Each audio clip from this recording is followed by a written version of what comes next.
Hello, this is William McKissock with Schooley Mitchell, your expense reduction consulting expert. I'm with the franchise Schooley Mitchell, and we love to promote other businesses for free in social media. It's our way of giving back to the community. And today I have with me Stephen Marin, who is a revenue optimization specialist with his own company called Opus Strategic Partners. Welcome to the show, Stephen. William, thanks for having me. I appreciate it. Absolute pleasure to have you on the show. So tell the viewers a little bit about yourself and kind of like how you get into this business.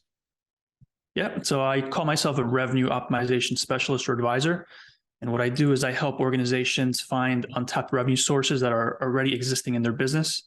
And my promise to them is if they chat with me, I'll find $100,000 or more of untapped revenue in 1 hour without spending more money on marketing.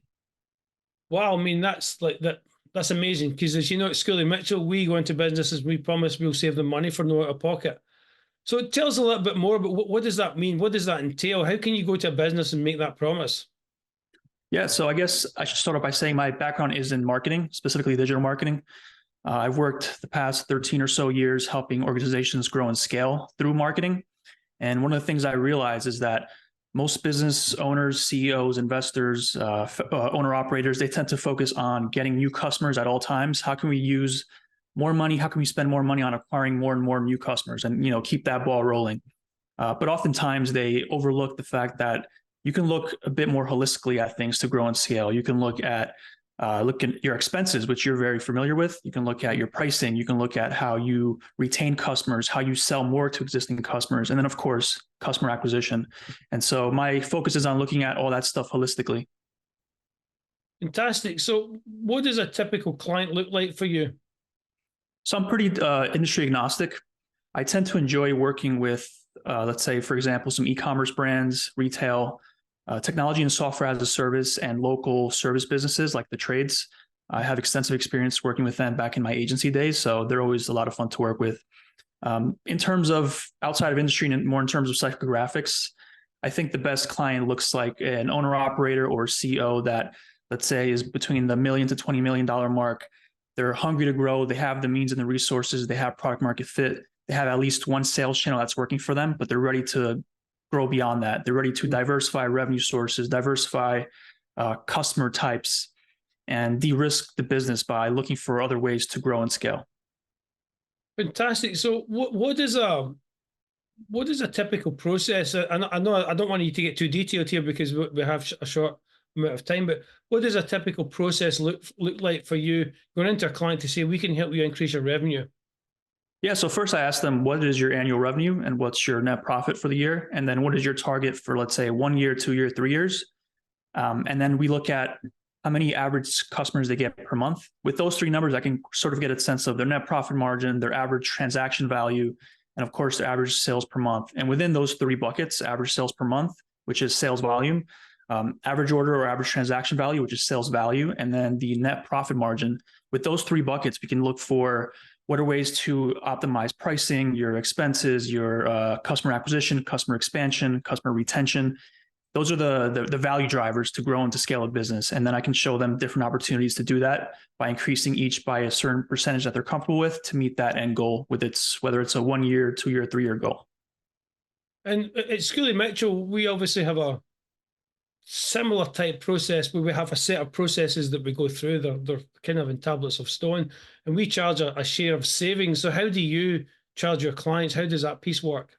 Yeah. So the audit, it's free. It's a free audit and they get a free plan with it, and they can either do it on their own, or if they want me to help them implement it, that's when we can talk about working together. And for now, I just do a percentage of net new revenue. So similar to you guys, I want to be a true partner. I will only take a percentage if I actually help you generate net new revenue.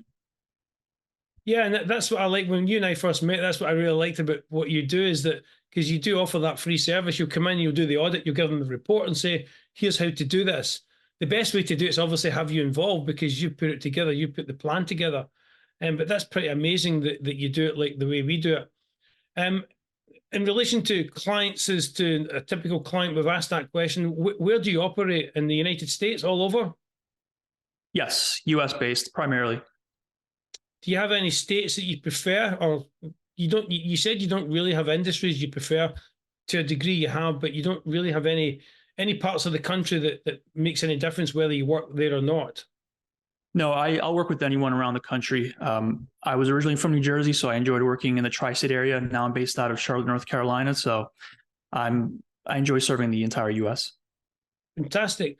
So as a kind of rounding off, as you know, these are very short interviews. Can you tell the viewers anything that you haven't already told them, something that's kind of like burning in your mind you want to tell? Let's see.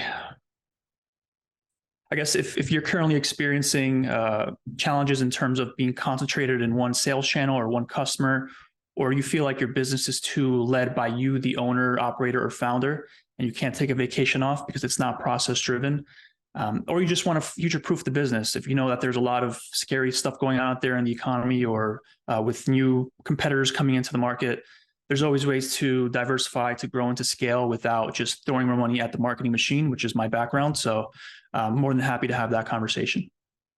Fantastic, Stephen. This has been absolutely amazing because it touches what we do at Schooley Mitchell. Obviously, it's all about increasing profits, helping businesses keep more of that hard-earned money. You can help them do that, but in the main part, you're going to help them grow that pot of money in the first place. So anybody that's watching this video, please see Stephen's details underneath his portion. You can contact him by email, web. All these links are already there. You can call him as well. Stephen, thank you very much for coming on the show. It's been an absolute pleasure. These interviews are short, but they're very important. So thank you very much. Thanks, William. I appreciate your time. I'll now hand it over to Dave for the weather.